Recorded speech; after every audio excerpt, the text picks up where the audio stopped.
on the other side. Right here, and Alderman.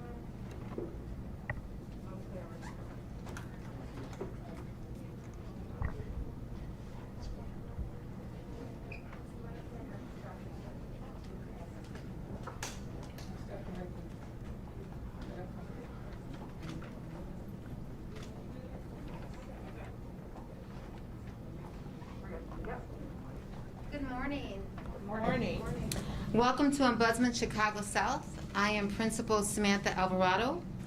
My staff and I are very excited to welcome back all of our students for this first day of school. It's been a long time.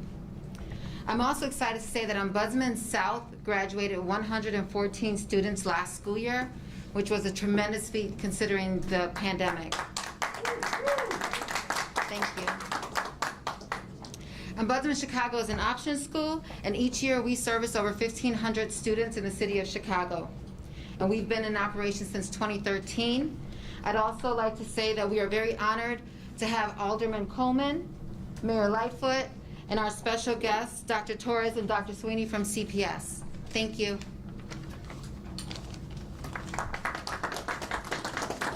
Good morning. Good morning. I am Stephanie Coleman. I am the very proud alderman of the greatest ward in the city of Chicago, and that's the 16th ward.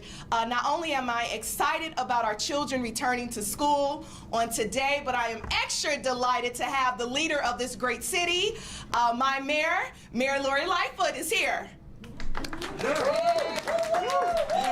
I want to thank Dr. Torres, Principal Alvarado, our CEO, Sue, COO, who's here all the way from Nashville, Tennessee, and all of the wonderful students, but more importantly, the 285 students that are enrolled, and there are a few students enrolling as we speak on today. At this campus alone, we have the capacity of engaging and educating 600 students right here in West Englewood and Chicago Lawn. So more importantly, I want to thank our leader again, Mayor Lightfoot, for your commitment to a quality education and for seeing the need and investment in the 16th ward. Ladies and gentlemen, the leader, our mayor, Mayor Lori Lightfoot.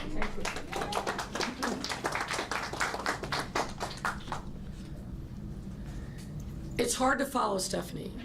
No one can match her enthusiasm, particularly for things related to her ward. So thank you, Alderman Coleman, for being here, but also for being a great leader of this ward. Good morning, everyone, and thank you all for being here. Good morning. Let me recognize the other folks who are here with us. Of course, Interim CPS CEO, Dr. Jose Torres, Interim Chief Education Officer, Dr. Maury Sweeney, CPS Chief of Safety and Security, Jadine Chow, is here somewhere, but knowing Jadine, she's taking care of an urgent issue. Ombudsman Chicago South Principal Samantha Alvarado.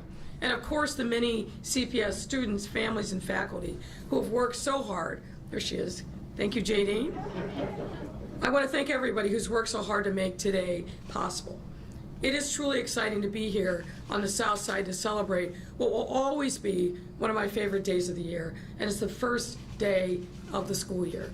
And I have to tell you, started early this morning on the far north side, have this stop here, doing one more stop, and what my experience of this day is, it's truly been pure joy, pure joy.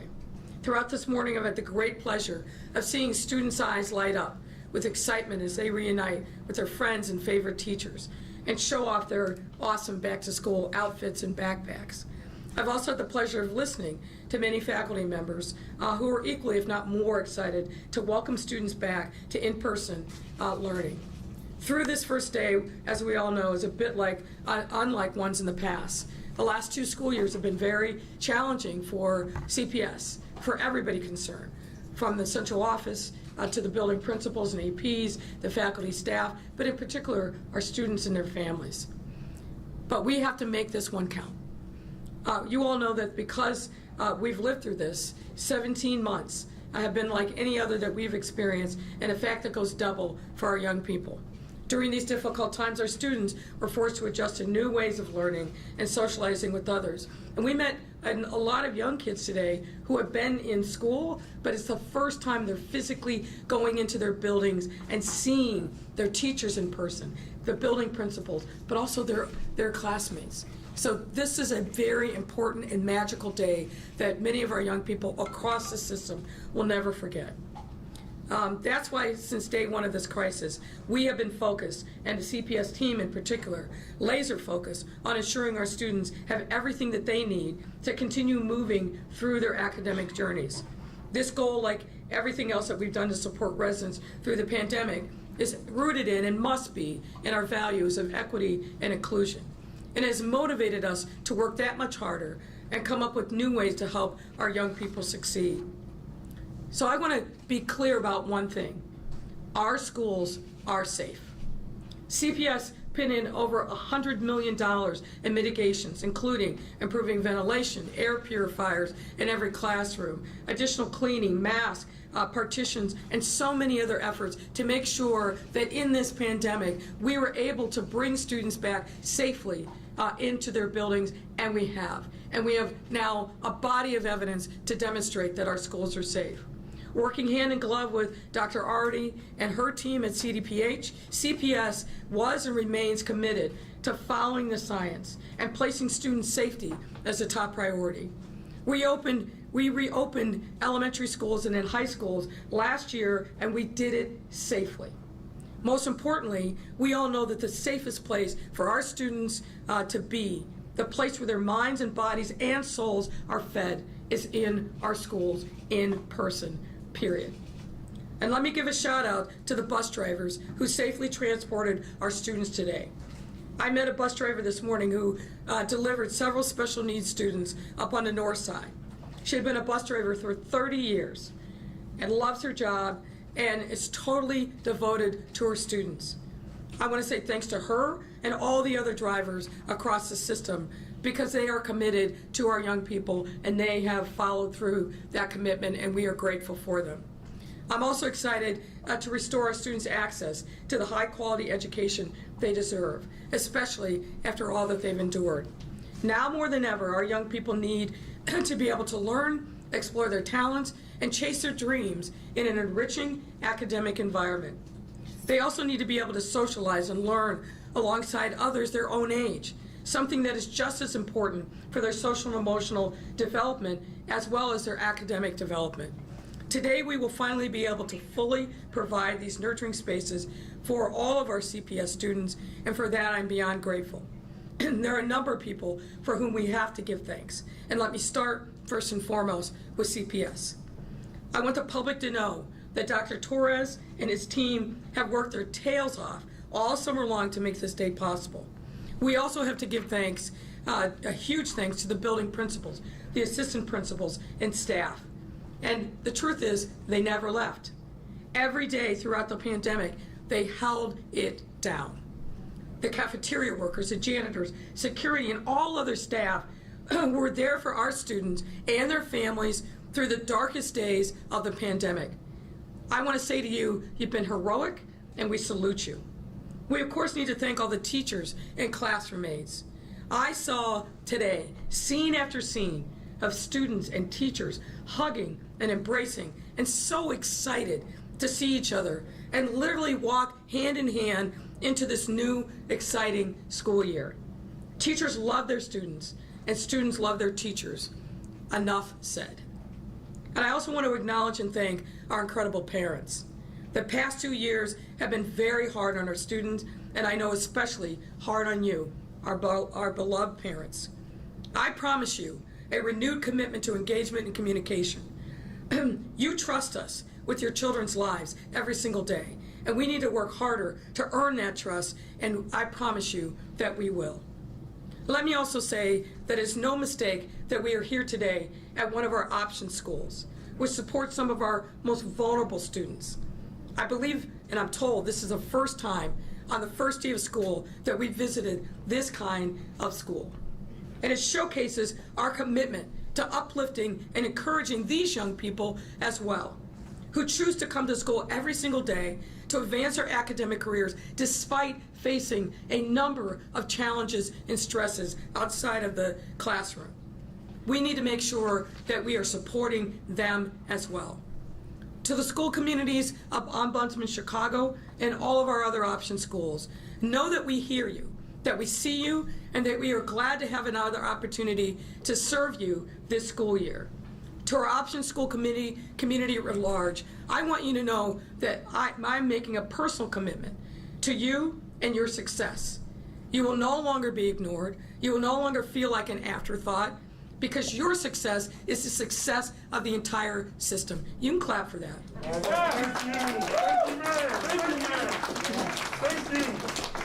Today marks an important new day. And to all of our CPS communities, know that we will always support you, and that we will be with you every step of the way, beyond the first day of class through graduation. And we want to make sure that we launch our kids, from the youngest to the ones that are graduating, that are looking on to adulthood, to career, or to college. CPS will be here for you every step of the way, and as mayor, I make that commitment to you. We are grateful that this day has come. We've been looking forward to it for a very long time. And again, I want to thank Dr. Torres and the entire team at CPS, all the building principals, all the staff who did everything over the course of the summer to make sure that this day was possible. Thank you very much. And it's my pleasure to welcome Dr. Torres to say a few words. Thank you.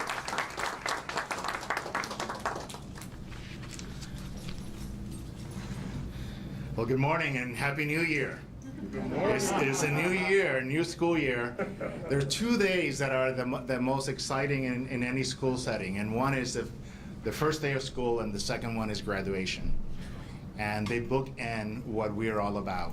I want to thank, we had 2 ambassadors today, and I want to give them a shout out. Leslie and Sir Jaden took us around. It's been almost 2 years it's been 2 years since we actually had a start to a year like this.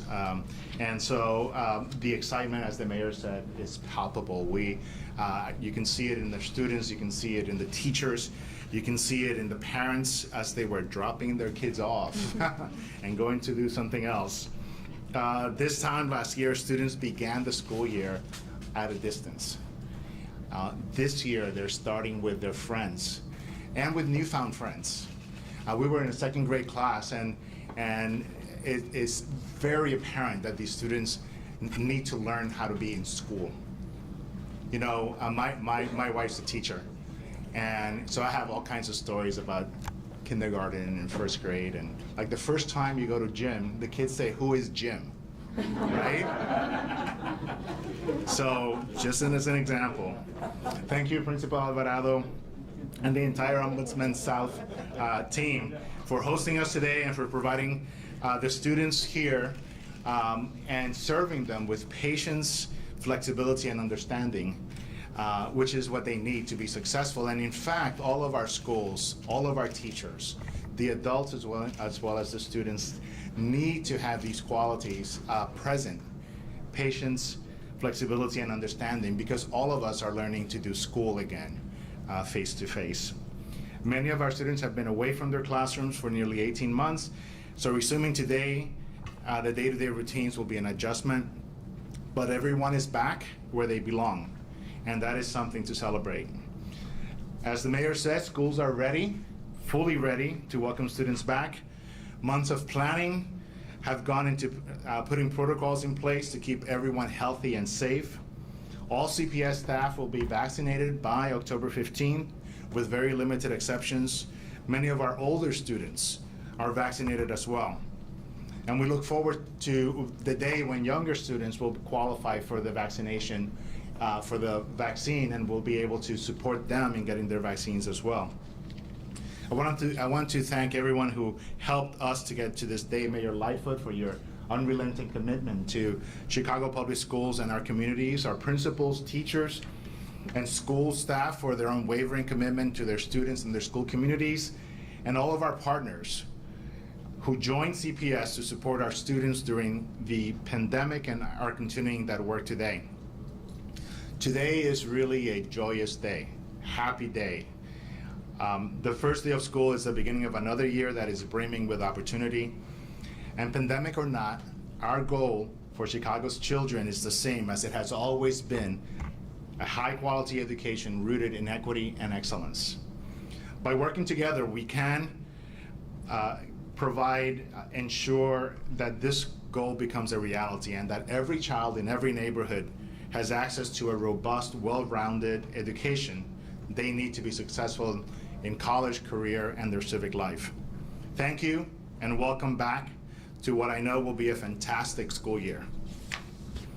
Ahora se lo voy a decir en español para aquellos que tienen la habilidad de entender dos idiomas.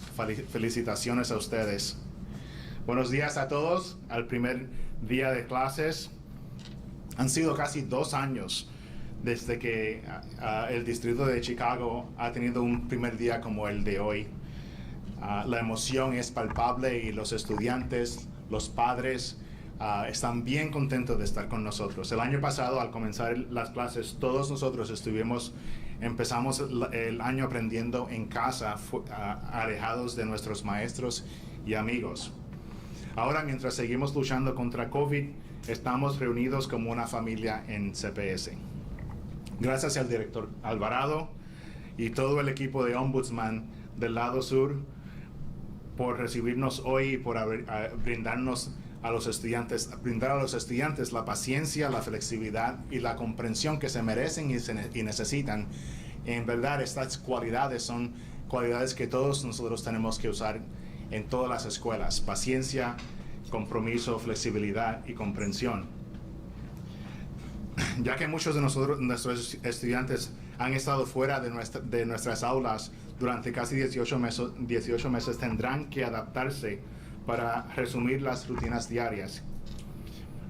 Pero todos han regresado a donde deben de estar, en las aulas, en la escuela, y en verdad es algo que tenemos que celebrar. Las escuelas están completamente listas para la bienvenida de los estudiantes. Por meses hemos planeado la implementación de protocolos para mantener a todos seguros. Todos los que forman parte del personal del distrito estarán completamente vacunados para el 15 de octubre, con excepciones limitadas. Muchos de nuestros estudiantes mayores ya han tenido la vacuna y esperamos pronto que los estudiantes menores que cuando cualifiquen se puedan vacunar y vamos a prestarle la ayuda necesaria. Quiero agradecer a todos los que nos ayudaron a llegar a este día, a la alcaldesa Lightfoot por su compromiso, su continuo apoyo a las escuelas públicas de Chicago, a nuestros directores, maestros y personal escolar por su compromiso con sus estudiantes y sus comunidades escolares, y a todos nuestros socios que se unieron a CPS para apoyar a nuestros estudiantes durante la pandemia y continúan ese trabajo hoy. Hoy en verdad es un día de felicidad y emoción. El primer día de clases es el comienzo de otro año lleno de oportunidades. Y con la pandemia o sin ella, nuestro compromiso con los niños de Chicago es el mismo de siempre: brindar una educación de alta calidad basada en la equidad y la excelencia. Trabajando juntos podemos garantizar que esto se haga realidad y que todos los niños de todas las comunidades de la ciudad tengan acceso a una educación completa para que los estudiantes tengan éxito en la universidad, en sus carreras y en sus vidas cívicas. Gracias a todos y bienvenidos a lo que será un año escolar bien fantástico. Thank you, everyone. Now Dr. Sweeney will say a few words. Good morning, everyone. Good morning. Thank you, young people, for inviting us, showing us around, to all of the Ombudsman team, to all of us, to all of you who are watching. We appreciate you, and we are excited in Chicago Public Schools to return to a full-out 5 days a week instruction school year. 20 years ago, I walked into my classroom as an English reading teacher with all of my anxiety and all of my excitement. And I can tell you that all of it goes away when you see young people in relationship with each other, ready to build community within the classroom. We are excited about what's happening in Chicago Public Schools. You've heard about all of the safety protocols that we have in place, all of the work that we're doing to solve every issue that comes up.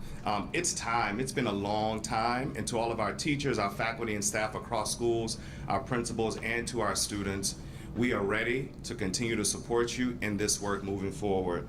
And I just want to give a very special thank you to every young person who is entrusting us to ensure that they get a high quality education. We've introduced a new curricula. We're putting some other systems and structures in place. But we welcome you and we're excited to have you. All of the remarks that I had written down are less important. Once I started to walk around and see young people back in the place where they belong, to Mayor Lightfoot's point, it is the school and in community. So thank you all. We're excited. Tell everybody, continue to show love and support to families and communities because we want to keep our city thriving with our education. Thank you so much.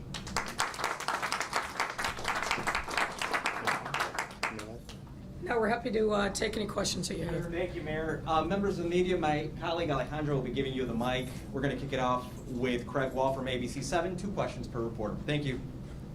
Mayor, obviously on topic, one of the big things that I'm sure you're thinking about, but what is the plan if there is any kind of outbreak in a school for doing any kind of virtual learning or hybrid for all those kids who may have to quarantine? Yeah, we have a specific protocol that we really put in place last spring when we opened up the elementary schools and then carried that through the high schools. It continues this year.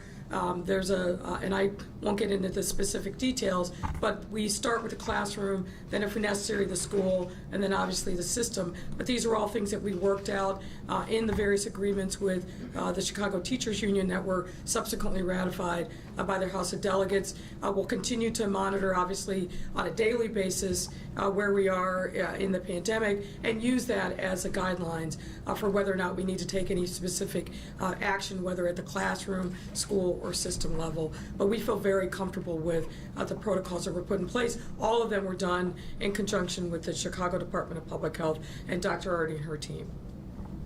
Just kind of a follow-up for students coming back. How do you plan to help those students, help identify the students who are at risk for not returning after all they went through with the pandemic and the challenges of last year? So I'll start and then I'll invite Dr. Torres to come in.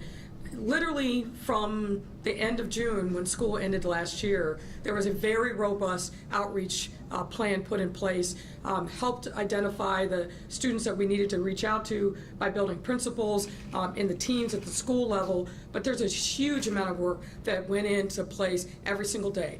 Postcards, door knocks, text messages, and the like to really reach out to those students that we were most concerned about, to let them know, first of all, figure out what supports they needed over the course of the summer, and then obviously to let them know when school was starting and additional supports that they would need. But I'll invite Dr. Torres to put more detail onto that.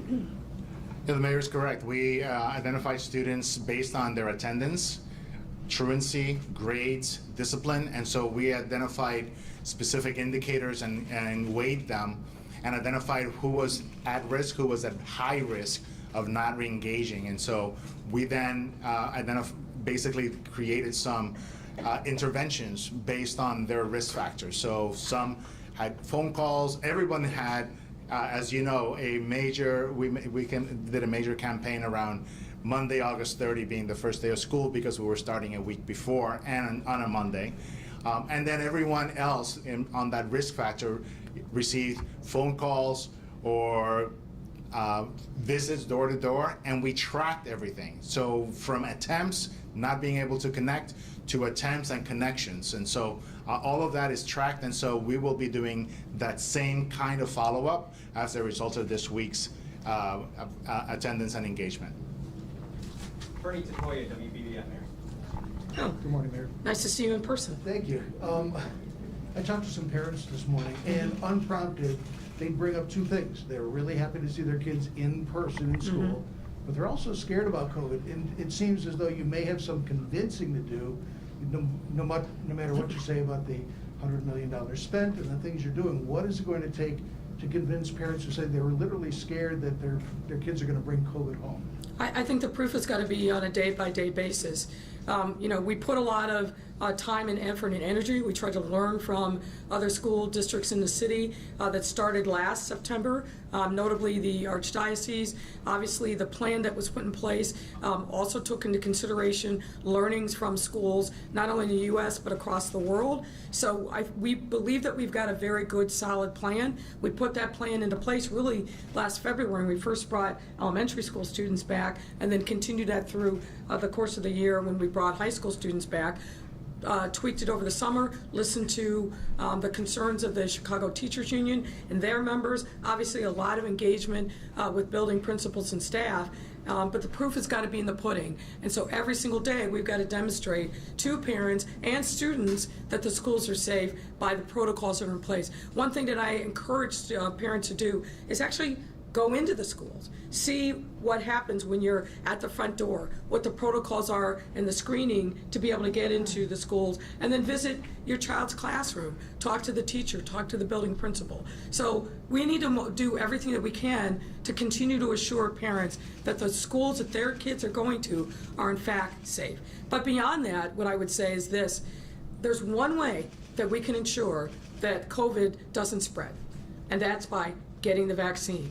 And so obviously we know kids 12 and up can get the vaccine. We're following very closely the development of vaccine for kids younger than 12, but in particular, parents, if you're not vaccinated, get yourself vaccinated. The vaccine is free, it is safe, and is widely available, and we're going to continue those efforts as well. We've got to get more people vaccinated. All right, Jen DeSalvo, NBC. Thank you very much. Hi, Mayor. Hi, how are you? I'm doing very well. Happy first day of school. So I understand that when it comes to various Chicago public schools, there has historically been issues with overcrowding inside the classrooms. How are we dealing with that this year when it comes to I'm sorry, I missed the point. There's traditionally been a overcrowding, Yeah. with some teachers getting rosters already this year that have 30, 31, 33 students, when in a high school class, 28 is contractually what's supposed to be in the class. How is that being dealt with now with COVID? Well, obviously what we've had to do is make sure that we've got sufficient space and social distancing, and in some instances classes are broken up into a couple different classrooms.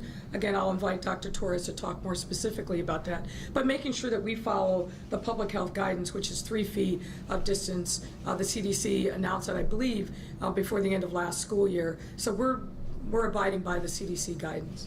Dr. Torres. I think you can agree that where COVID has spread in schools is because people have not been using universal masking.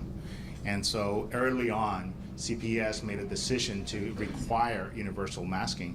In fact, I was on the fence because I thought, well, maybe that would be a good incentive for our young people to get vaccinated.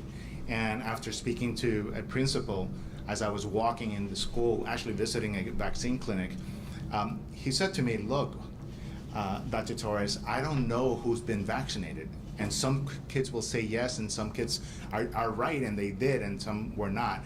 And I don't know, I can't figure out how to actually monitor that. And we're gonna have escalations happen all the time. Put your mask on, are you vaccinated? And so at that point, and in consultation with Dr. Arwady, we made a decision to require universal masking. And as you know, CDC and the state made their announcements afterward. With regard to overcrowding, there's sometimes not much we can do. We are following CDC 3 feet where possible, and universal masking is our best defense, along with the other mitigation factors like hand washing and all the other factors that we put in place. Okay, Sarah Karp, WBZ. She can go ahead. I want to ask about the busing situation. On my way here, I couldn't get a mother off the phone who had no idea. She had got no information about busing at all. Her child has an IEP. She had to have him take the bus to school, the CTA. He was a half hour late. He went to school agitated. She's horrified. It's a terrible situation for her. For so many families, it's horrific to find out that the day, 2 days before, 1 day before, 3 days before, you don't have any transportation for your child to get to school. How can that be acceptable? Well, look, The reality is, as you well know, CPS contracts for bus services with private companies. CPS was notified on Friday that a number of drivers had opted against continuing their employment because of the vaccine mandate. So CPS immediately sprung into action, put together plans in place, and while we know that there will be some issues for the first couple days, there is a, I think, very solid plan that's been put in place. Let me just finish. There's been a very solid plan that's been put in place. I can't account for a single individual, but what I can tell you is what I saw all across the city, and I've been from north now down here, and I'm making one more stop, is buses are running, not at the full capacity. Where buses aren't running, CPS has offered financial compensation to parents to make sure that they have an opportunity to pay for transportation, and we're going to be working with the rideshare companies to backfill. But meanwhile, there's a huge effort being made to find other drivers across the city that are vaccinated and will be providing services to our students. But let's just step back for a second. We have talked at length about the fact how critically important it is to make sure that our students are safe and safe in school. As a parent, I wouldn't want somebody who was unvaccinated in a bus with particularly young kids and particularly kids who are most vulnerable not being vaccinated. So Sarah, please. Sarah, can you please let me finish? I know that you don't normally come to our press conferences, but we try to respect each other. I'll let you ask your question, but you've got to let me answer as well. Okay, can we have that deal? Okay, thank you.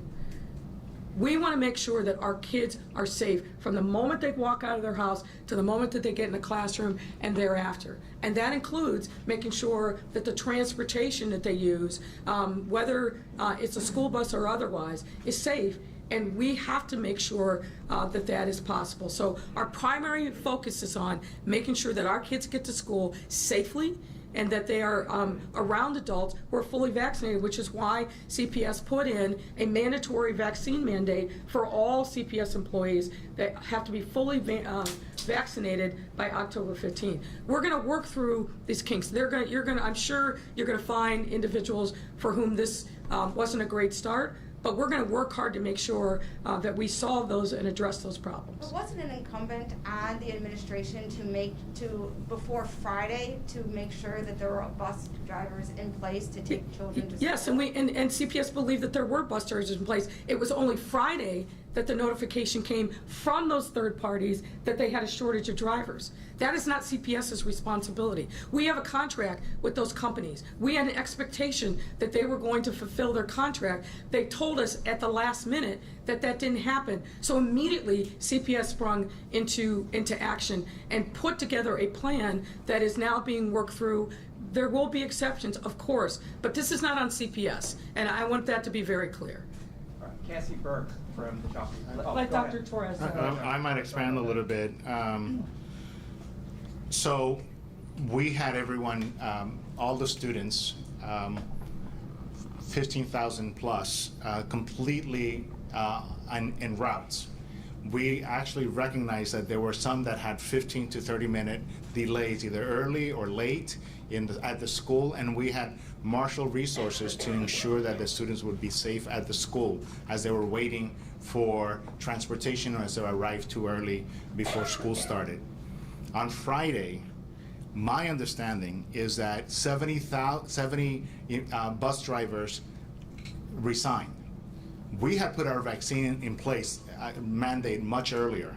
So what happened, I'm not sure, but that meant that 2,100 students were not in routes anymore. And we contacted every parent. Maybe we missed one, but we have offered $1,000 to $500 for, depending on how much they have to wait or how much, whether they lost their entire transportation. And our priority is to provide students with IEPs first, but we're going to continue to focus. We have worked with CTA. We've gone everywhere to seek bus drivers, but as you know, this is a national issue around bus drivers, and what happened on Friday, was not something that we knew about before Friday. We had already scheduled all the students. Thank you. Cassie? Hi, Mayor. Could you give us an update on the CEO search, please? We understand there's at least 2 finalists with your office. Have you gone back to the search process? Are you looking at additional candidates? When should we expect a name? When the search is complete, we'll give you an update. Have you gone- Let me just, this is a confidential search. We gave that assurances to the people who applied. Many of the people, not surprisingly, are in different systems. So I'm going to honor the commitment that was made to them, and when we have an announcement to make, we'll let you know. May I ask a follow-up? Sure. Are you going to expand that list of finalists? Have you gone back to search for more candidates? As I said, I'm not going to get into the particulars of what the search is. When we have a resolution, we'll let you know. Mariani, NBC5. Sean Lewis had to leave from WGN. He Okay. asked me if I could ask this. Sure. I'm not positive these are correct numbers, but 100,000 students may not come back. How will you re-engage with them? Well, I don't know about where he gets that number, but as you heard from us answering the previous question, a huge amount of effort was made over the course of the summer, really starting at the end of the school year, to identify those students that were most at risk. They were put into different areas of vulnerability, different categories of vulnerability, and a huge amount of effort was made to understand what their needs were going to be over the summer, to engage them. Jading Chow is here.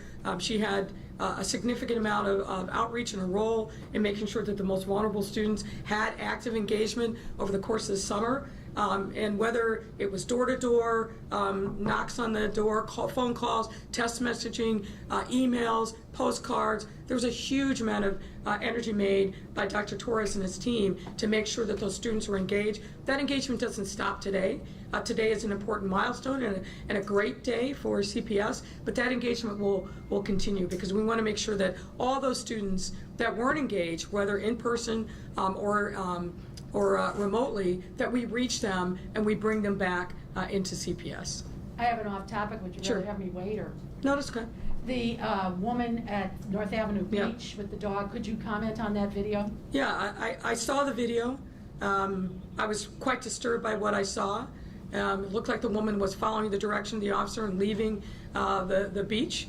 That matter is under investigation. As soon as it came to our attention on, I believe, Saturday, the IAD started an investigation, identified the officer, pulled all the relevant video. The woman who was involved was interviewed, I believe, either Saturday or Sunday. What I would urge is that this is a pretty straightforward matter. It's concerning what we saw on the video, but I want to make sure that COPA moves this to the top of the priority list and gets this done. I think this woman deserves to have answers as to what happened, and as do members of the public. This is a pretty straightforward matter. I'm hoping that COPA will use all deliberate speed to get to a resolution so that we know exactly what happened with this woman who seemingly was just innocently walking her dog and leaving the park. And just one last one on schools. Is Uber and Lyft being used today? And then are young people being put in Ubers and Lyfts, or how are you handling that? So we just started the conversation with Uber and Lyft. Uber and Lyft have been tremendous partners for the city through vaccinations. As many of you know, they were giving free rides to and from various vaccination sites. They've been extremely supportive in other ways. So I told my team when I heard about this issue with the drivers, let's reach out to them and see what they can do to provide resources to help our families who need alternative means of transportation to get their kids to school and get them there safely. Do you have an aide then in the car? I'm sorry? Is there an aide riding with them, or is that a young person getting in an Uber? You're a little ahead of us, but as soon as we know what the plan is going to be, we'll definitely let you know. But look, this is an all hands on deck moment. As Dr. Torres said, and we've known this, there's a huge shortage of CDL drivers all across the country, and it's affecting literally every part of our economy, and now we're seeing it have the same as results here with bus drivers. But this is an issue, food transportation, you've had restaurants that have had shortages because the CDL drivers that they depend upon to move food and other products from retailers to the restaurants, This is a big issue, and that's why we're focused on making sure that we get more people into the CDL pipeline, because unfortunately, unless we do, we're going to see this bubble up in other instances. All right, Jay from the Tribune. Hi, is there any instance in which schools will have to pay for their own PPE? I didn't hear that. I'm sorry. Is there any instance what? Will schools have to pay for their own PPE? Individual schools? I still didn't hear you. PPE. Personal protection. PPE? Yeah. Will schools have to pay individually ever? CPS used money that it's gotten from the federal government to purchase enormous supplies of PPE. We started that last year, and that continued this year. So. Just because I know that back at the Yards College Prep had to pay for plexiglass, so I'm wondering if that is included or not. Now, some schools may have gone over and above what their allocation was, but this was part of the money that came from the federal government to help with that. So we expect that will continue. All right, Carlos from Justice Watch. Hi, Mayor Lightfoot. Hi there. I have an off-topic question. Is that all right, or would you rather? Yeah. Okay. It's about the vaccine mandate. So, a few months ago, the city provided reporters with a number of police officers who had been vaccinated at city-run sites. Mm-hmm. And it was between 3,500 and 4,000. But last week, when I asked your office and the Public Health Department to provide an updated figure given the mandate, I was told one wasn't available. Does it concern you that your administration doesn't have a good idea of how many police officers have been vaccinated? Well, I can't account for whatever your discussion was, because obviously I wasn't a part of it. But here's what I do know. We need to have all city employees vaccinated. We're in those discussions right now with all of the relevant unions. Obviously, we'll have exemptions for religious grounds or the narrow, I think, limited grounds for medical and health reasons. But our goal is to get everybody vaccinated. And one follow-up on that note, Mayor. When it comes to checking the status, what's the discussions around that? Will it be like an honor system of self-reported? No, it's people will have to report. Again, we're working through those details with the various unions, but it's our expectation that they're going to have to show affirmative proof that they've been fully vaccinated by October 15th. Thank you. Nader, Sun-Times. Hi, Mayor Lightfoot. Dr. Fauci over the weekend said he would like to see vaccine mandates for K-12 students around the country. He said he thought it would be a good idea to add to the list of vaccines that are already mandated. Is that something you'll be considering moving forward? Is it something you've thought about? So I didn't see that from Dr. Fauci. Obviously, are you talking just about COVID vaccine or vaccines in general? Yeah, he said he would like to see the COVID vaccine added to the list of vaccines for K-12 students. Well, obviously, we don't have a vaccine for children that are younger than 12, so it's a little premature, I think, to be talking about that. But obviously, we know that the one sure thing to keep people safe is a vaccine. And we've got work to do still to educate people about the efficacy of the vaccine, to really disabuse people of a lot of the misinformation that's out there. We're seeing that now in our discussions with members of organized labor, that we've got more work to do, and we're prepared to do that. But the one thing that we know is the vaccine is safe. When you think about the fact that 99% of the people who get vaccinated either don't get sick, or if they get sick, that it's very minor, compared to what's happening with the unvaccinated, 97% ending up in hospitals, in ICU, or worse, dying from COVID-19, to me, the choice is really clear. But we've got to break through people's apprehensions about the vaccine and continue to engage them so that we can get them vaccinated. We will be announcing some new things and incentives around the vaccine shortly, but we are very, very laser focused on really raising the percentages of people across our neighborhoods who are unvaccinated. Mayor, our final question. Oh, you have one more, Nader? Yeah, go ahead. At the Board of Education meeting a couple weeks ago, the district said there were still thousands of students through the summer outreach program who hadn't been reached. Do you have an exact idea of how many students still need to be reached and engaged? And as that process moves on, are you worried that there are going to be families that you never get in touch with and can't be brought back into the district? Well, let me start, and then I'll invite Dr. Torres. We're not going to rest until we make sure that we get engagement with all the parents. Now, some folks may have moved out of the district or away from the city, but anybody who is still physically here, who's on our rolls, we're going to be reaching out to and continue a really aggressive outreach that started over the course of the summer. Dr. Torres. So we have attempted to reach almost 100% of all of the students who were on our list. By that, I mean 95, 94, 97%. And we have had actual contact as of the last count, and I don't have the latest count, but it was over 75%. So I think that's a yeoman's kind of work that we were able to do. We will, as the mayor said, we'll continue to do that work. And by the way, I would say around the vaccination, because I've been looking at it personally, and it is not something that we can do. It's an Illinois Department of Public Health are the ones that could require vaccination, but the city nor the district can actually require that. Just a quick follow-up about that 25%. I mean, that by my count, I remember it was about 100,000 students you were trying to engage. That's 25,000 students. It's not an insignificant number. What are you doing to make sure you're reaching them? So the way that we broke that 100,000 was really around 80% that were at lower risk, but they were still in that count, and about 18,000 that were in the highest risk. And so it really depends on which ones where those 25,000 students might be, and I don't think it would have reached up to 25,000, but it would be what we're continuing to do the work, continuing to track them, as the mayor said. Some of them have transferred out, some of them are between schools within CPS as well. Thank you, Doctor. Thank you, Mayor. That wraps it up. Appreciate it. Thank you, everyone. Thank you, everyone.